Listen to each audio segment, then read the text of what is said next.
Bien. Así continuamos con lo que queda de la clase. Estábamos en... ¿Dónde estábamos? Acá. Ok.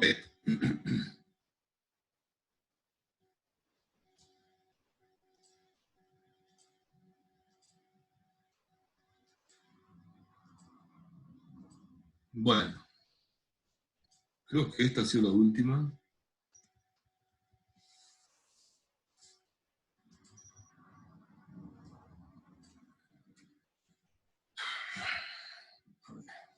Esperen un poquito.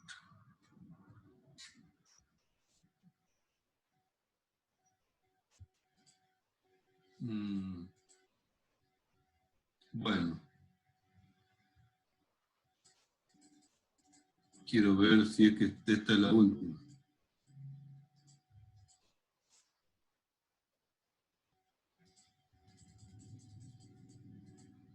Ok, sí. Bueno, entonces, yo que ya me había perdido dónde estaba. Habíamos dicho cómo se calculaba el potencial a partir de una carga puntual, el potencial a partir de una distribución discreta de carga, y cuando se tiene una distribución continua, o sea, de carga, como por ejemplo una esfera, una línea, una varilla cargada uniformemente, habíamos dicho que tenemos que recurrir al cálculo integral, la contribución de cada una de esas dq, y después integrar a lo largo de toda la superficie lista. Entonces, cuando se tiene un conjunto de cargas puntuales, esta ecuación es la forma más fácil de calcular el campo. Es una distribución discreta. Pero ciertos problemas dicen en los que se conoce el campo eléctrico, o se puede calcular sin mayor dificultad el campo, es más fácil determinar el potencial a partir del campo. La fuerza F sobre la carga de prueba Q sub 0 se escribe como Q sub 0 por E, por lo que el trabajo realizado por la fuerza eléctrica conforme la carga de prueba se desplaza de A hasta B es, entonces el trabajo es igual a F por dL, que es la integral entre A y B de Q sub 0 por E por dL. Si nosotros dividimos entre Q sub 0, tenemos que la diferencia de potencial se puede escribir como la integral entre A y B de E por dL, o entre A y B de la componente en la dirección del desplazamiento del campo eléctrico por dL. Entonces, vemos acá, si nos movemos en la dirección del campo eléctrico, el potencial disminuye. O sea, a medida que nos alejamos de la carga, el potencial disminuye. Y a medida que nos acercamos de la carga, el potencial aumenta. Si la carga es negativa, B disminuye al acercarnos a la carga, se hace menos negativo y aumenta al alejarnos de la carga. Veamos cómo es esto de calcular el potencial a partir del campo. Entonces, el valor de la diferencia de potencial entre A y B es independiente de la trayectoria que se sigue. Ay, Dios, este internet me está matando. Bueno, ¿a dónde había quedado? Acá. Entonces les decía que el potencial y el trabajo no dependen del camino que se siga. Siempre hay que recordar que E es la fuerza eléctrica por unidad de carga, sobre la carga de prueba. Entonces, la integral de E si la integral es positiva, quiere decir que E y dL tienen la misma dirección y sentido, el campo eléctrico efectúa un trabajo positivo sobre la carga de prueba conforme ésta se desplaza a B. En este caso, la energía potencial disminuye, ¿no? Por lo que la energía potencial también decrece. Por lo tanto, el potencial de B va a ser menor que A. Entonces, si yo me muevo desde A hasta B, la energía potencial disminuye, el potencial disminuye, y a medida que me alejo de la carga, me voy a lugares donde el potencial es menor. El potencial va disminuyendo para esta carga positiva. Ahora bien, yo lo puedo interpretar a esto de otra manera. Si yo le saco, pongo un signo menos acá, invierto los signos. Entonces, okay. Disculpen, he cambiado acá. Parece que mi internet está fallando mucho, así que pasando al internet de los datos móviles un ratito. Esto no era... Acá estábamos, ¿no es cierto? Por acá.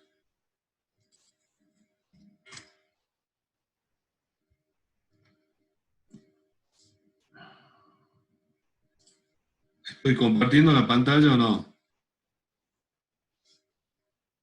Sí. Sí, profe. Sí, bueno, Sí, profe. entonces...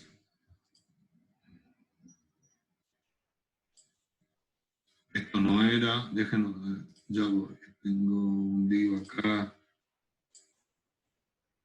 Ahí está. Bueno, espero que ahora no haya más cortes. Entonces yo les decía que tanto la variación de energía potencial como la variación de potencial eran independientes del camino y que uno podía establecer la diferencia de potencial viéndolo de otra manera, digamos, poniendo un signo menos acá, cambiándole los límites de integración, o sea, en vez de que vaya desde A hasta B, que vaya desde B hasta A. Entonces, sería como decir que para mover una unidad de carga lentamente contra la fuerza eléctrica, se debe aplicar una fuerza externa por unidad de carga igual a menos E, igual y opuesta a la fuerza eléctrica por unidad de carga E. Entonces, la ecuación dice que la diferencia de potencial B sub AB de A con respecto a B es igual al trabajo realizado por unidad de carga por esta fuerza externa para desplazar la carga desde B hasta A. Digamos que esto lo podemos ejemplificar para que quede más claro, haciendo uso de la energía potencial gravitatoria. Supongan ustedes que tienen, como yo les decía, el borrador en el piso. O, bueno, lo tienen sobre la mesa y lo llevan hasta el piso. Entonces, ahí sería el trabajo positivo, digamos. Lo llevan desde el piso hasta el suelo. El trabajo de la fuerza conservativa peso hace trabajo positivo. Ahora, mírenlo desde el otro lado. Está en el piso y ustedes con la mano hacen una fuerza igual y de sentido contrario al peso y llevan el borrador desde el piso hasta la mesa, que sería el equivalente de llevar la carga eléctrica desde B hasta A. Desde B hasta A. Por supuesto, como el desplazamiento va en un sentido, va hacia arriba, y la fuerza eléctrica va en sentido contrario, la fuerza eléctrica hace trabajo negativo, pero la fuerza externa va desde A hasta B haciendo el trabajo para levantar, ¿no? Para desplazarla, digamos, desde A hasta B. Entonces, sería lo mismo, nada más que cuando uno habla de cargas eléctricas, de campos eléctricos, de energía potencial eléctrica, el problema es que no los ve. O sea, no podés ver la carga, no podés sentir la fuerza eléctrica. En cambio, si lo trasladás al campo gravitatorio, salvando las distancias, uno puede sentir que hace una fuerza contra el peso para llevarlo al borrador desde a donde estaba en B hasta A. ¿De acuerdo? Entonces, esa fuerza externa es igual a menos el peso porque tiene sentido contrario. Bien. Entonces, Dice que todas estas ecuaciones demuestran que la unidad de la diferencia de potencial, el voltio, equivale a un newton sobre coulombio, o sea, fuerza por unidad de carga. El voltio dividido, el newton sobre coulombio, multiplicado por el metro. Entonces, el voltio se usa directamente para el potencial, se usa directamente el voltio por metro, no se usa el newton sobre coulombio, digamos, se usa el voltio por metro. Voltio por metro, o sea, da una idea de cuál es la diferencia de potencial por cada metro de longitud.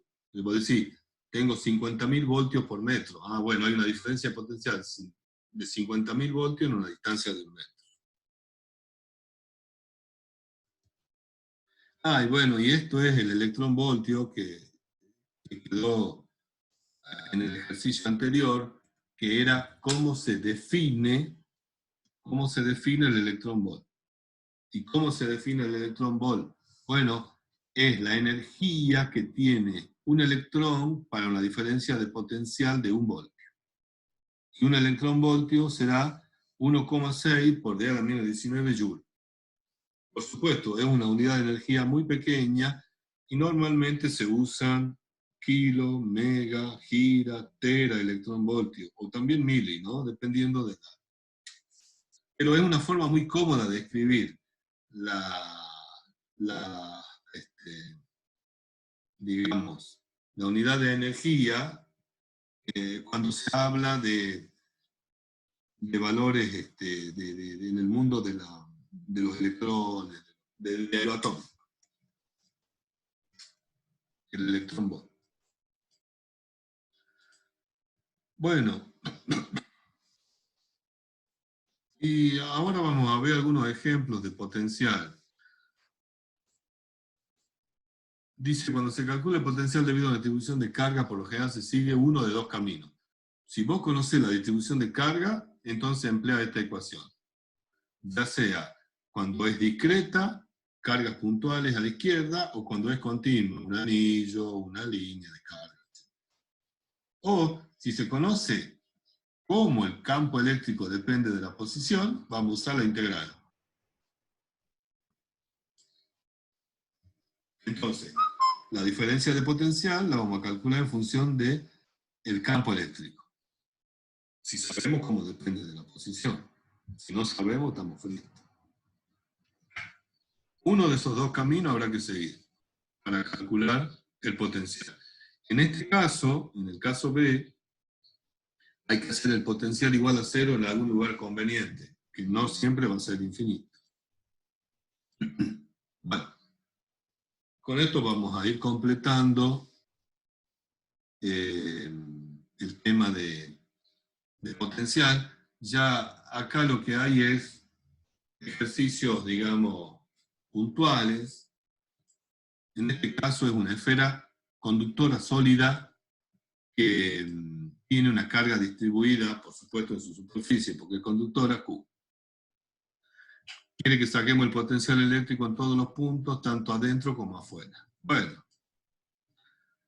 para hacer esto tenemos que remitirnos a lo que habíamos obtenido de campo eléctrico.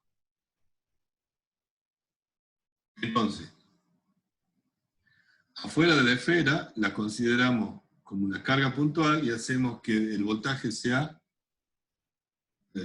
0, sería acá en el infinito. Entonces B es igual a 1 sobre 4pi epsilon 0 Q sobre L. Entonces, afuera de la esfera la consideramos como una masa, como una carga puntual. Entonces, para R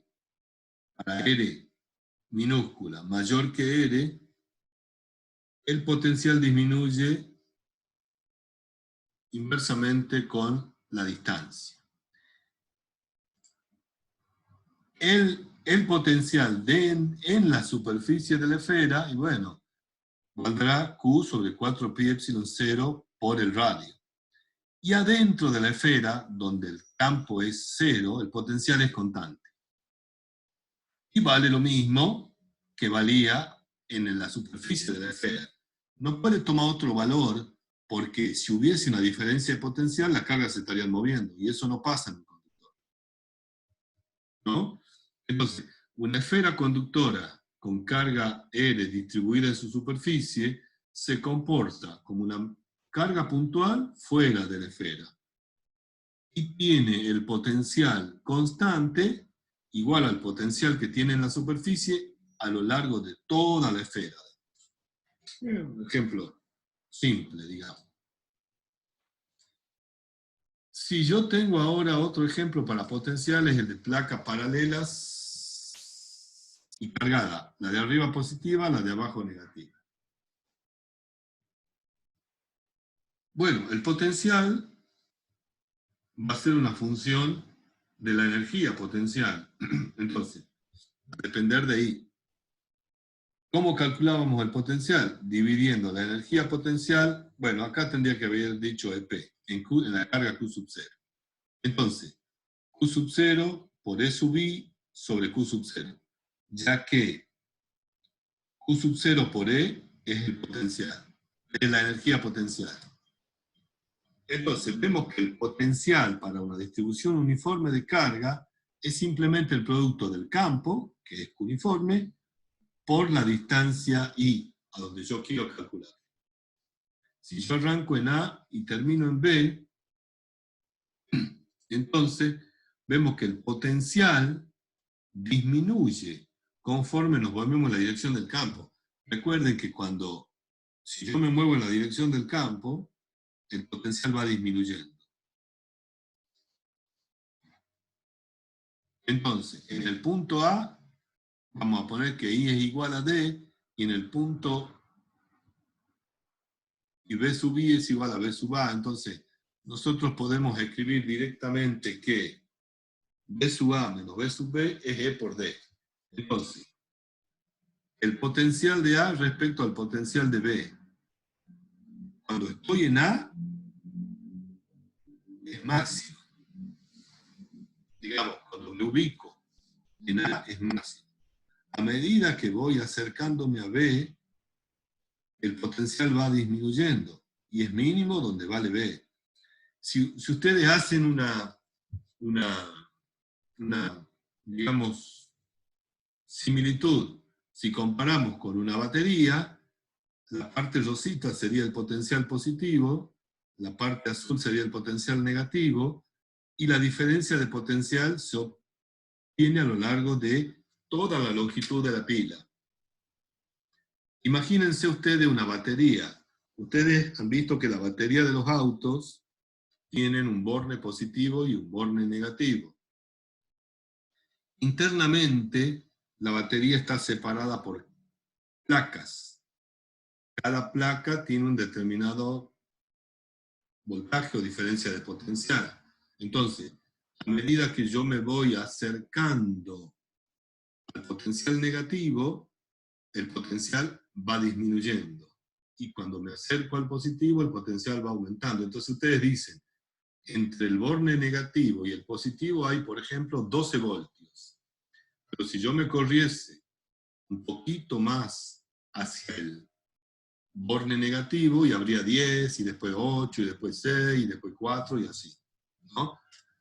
Entonces, si el campo es uniforme, la diferencia de potencial depende de la distancia, cuando el campo es constante.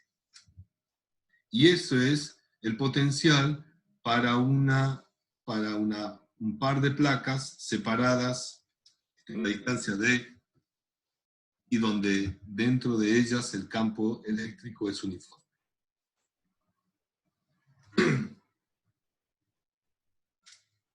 Y ahora vemos un anillo con carga. Bueno, muy parecido a lo que vimos con campo eléctrico, nada más que ahora es el potencial. El potencial es un escalar, así que acá vamos a tener que sumar toda la contribución. Elegimos un pequeño elemento diferencial, lo queremos calcular al potencial con la distancia X del centro del anillo. Usamos la expresión para carga distribuida, tomamos un elemento diferencial de Q, vemos que está una distancia r que es igual a raíz cuadrada de x cuadrado más a cuadrado. Como x cuadrado más a cuadrado es constante, puede salir fuera de la integral. La integral de dq es la integración a lo largo de todo el anillo de la carga, que es q. Entonces, un anillo con carga, fíjense, tiene la siguiente expresión, ¿no? 1 sobre 4 pi epsilon 0, la carga total del anillo, dividida en la raíz cuadrada de x cuadrado más y cuadrado. Más a cuadrado. Fíjense que si x es mucho mayor que a, si x es mucho mayor que a, o sea que estoy muy lejos del anillo, la expresión del potencial del anillo es q sobre 4 pi epsilon 0 x, donde vemos que el potencial entonces disminuye proporcionalmente con la distancia y se comporta como una carga puntual, cuando x es lo suficientemente grande con respecto a el anillo, se comporta como una carga puntual. Ok. Bueno, ¿qué cosa?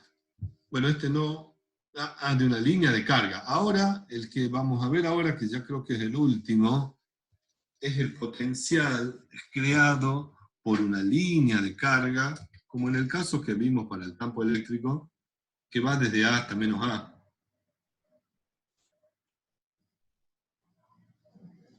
En este caso, esta carga está distribuida uniformemente a lo largo de toda la varillita,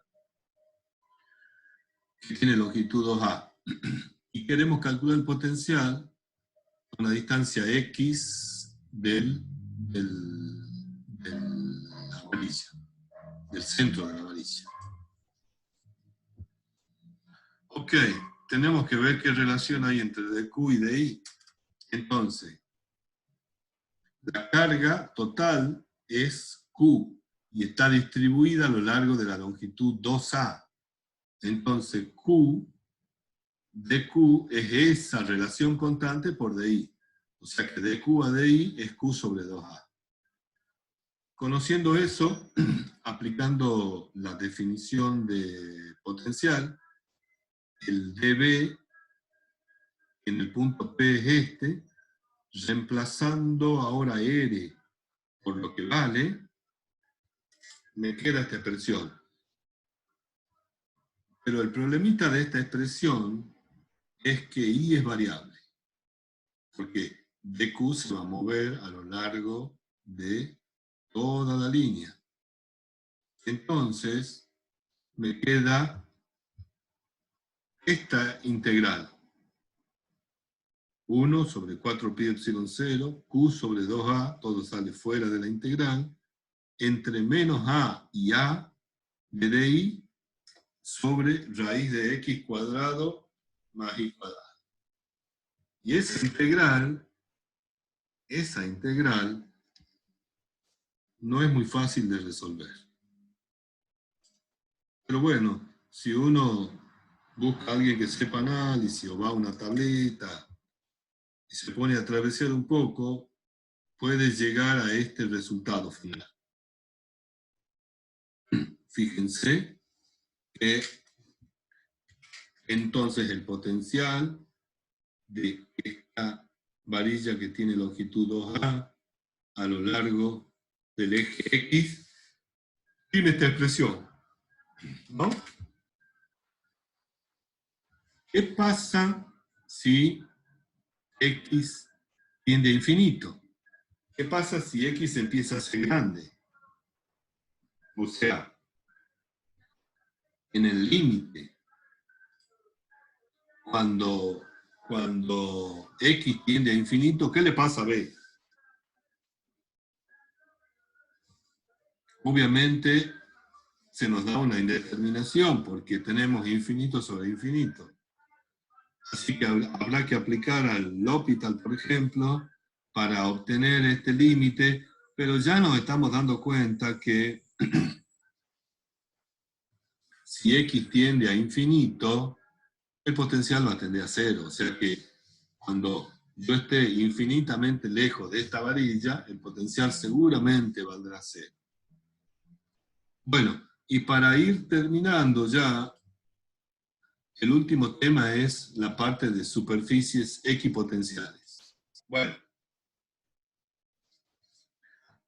ustedes habrán visto los mapas de nivel topográficos que muestran las curvas de desnivel de una determinada región.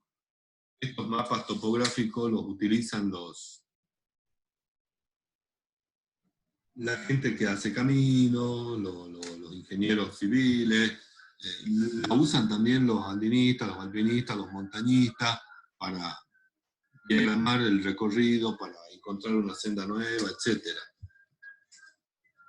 ¿Qué representan estas curvas de nivel? ¿Qué representan? Si uno las mira con un poquito más de detenimiento, estas curvas significan que a lo largo de esta línea el potencial gravitatorio es constante. ¿Eso qué significa?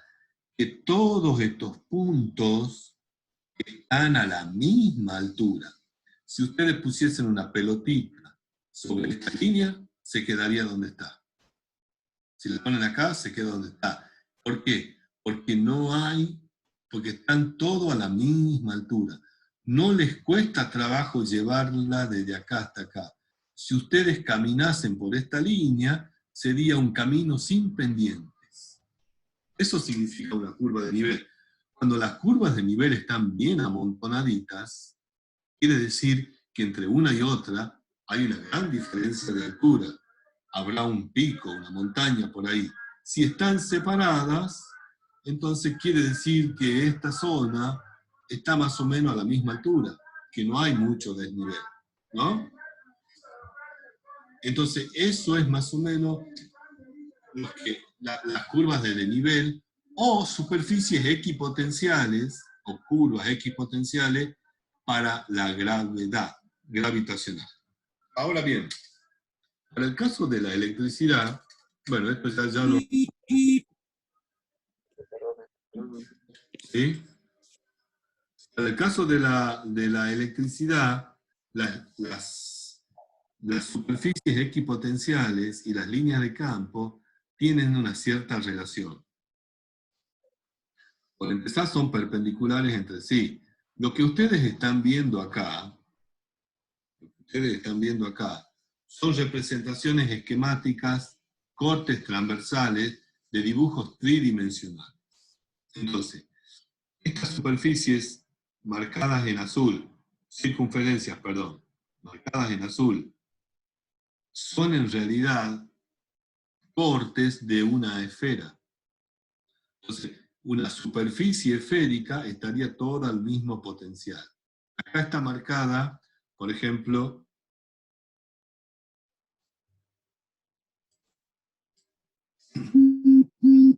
la curva equipotencial de 30 voltios, una de 50, una de 100. A medida que yo me acerco a la carga, los potenciales se van haciendo más, se van juntando más, y eso me indica una gran diferencia de potencial entre estas. Y a medida que me alejo, las curvas se van separando, las superficies equipotenciales se van separando, y me marca que las diferencias de potenciales van disminuyendo. ¿De acuerdo? Entonces, las superficies equipotenciales sirven para mostrar secciones donde el potencial permanece constante. Si ustedes pusiesen acá una carga eléctrica, no le costaría ningún trabajo moverla a lo largo de toda esta superficie. Si ustedes quieren pasar de una superficie equipotencial a otra, seguramente habrá una variación de energía, un cambio de energía y por lo tanto un cambio de potencial involucrado. Acá lo pueden ver al potencial cuando hay una sola carga cuando hay un dipolo o cuando hay dos cargas iguales y positivas, ¿no? Fíjense que a medida que las cargas que van aumentando la cantidad de carga, la complejidad del dibujo se va haciendo cada vez más difícil de dibujar, ¿no? Hay software que se encargan de hacer esto, apps, pero si uno lo tuviese que hacer a mano sería muy tedioso. Bueno,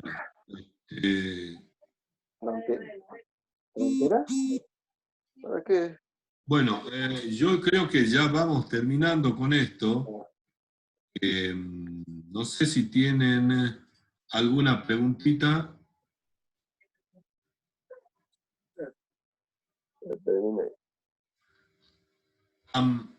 Ya enmarcado, entonces ya la cierro.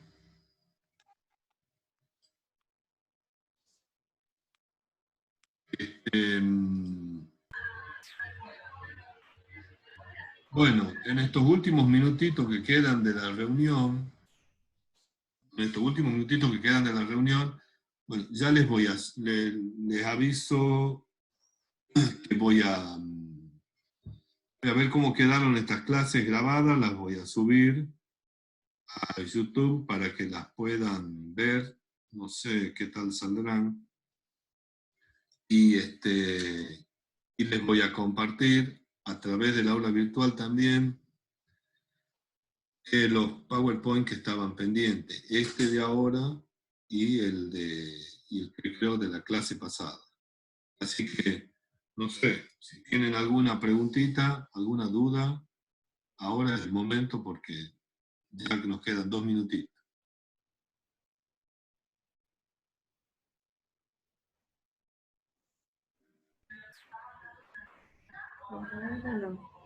Ah, ¿alguien me pregunta por Team? Sí. Bueno, yo lo que hice, lo que pasa es que yo, sinceramente, no lo he aprendido. En realidad lo que hice fue un grupo, no sé si se llama así, un team, con todos ustedes. Eso alcancé a hacer en estos días. Lo que tengo que ver es cómo se organiza esa reunión, digamos. Eso estaba por preguntar ahora. A mí no me dieron quién es, Luis Alberto. Bueno, pero tendrías que reclamar. Yo he buscado los correos institucionales y yo creo que todo lo tienen, o casi todo. ¿No es así? Sí, profe. Sí, yo hice un grupo. Sí. Lo que me queda ahora, saber cómo se hace, ya voy a preguntar, es cómo organizo con Team una charla, una reunión con ese grupo. No lo sé hacer. Así que ya averiguo. No debe ser muy complicado. Así que para la próxima capaz que ya estamos con Team. Incluso sé que Meet también se puede usar, pero Meet está dentro de Google. Ya voy a averiguar. Si alguno sabe, no es complicado programar una reunión, está bueno. Eso no habla muy bien de mí. Bueno, si alguno sabe cómo hacerlo, me dice. Ah, con Meet, está bien. Sí, no, con Meet también, no es complicado. Pero bueno, podríamos usar Teams ya que está dentro del correo institucional. Sí. Bueno, ya les voy a avisar yo cualquier cosita. ¿Cómo lo hacemos? Ya se está cortando porque queda un minutito. Que anden bien. No, profe, gracias.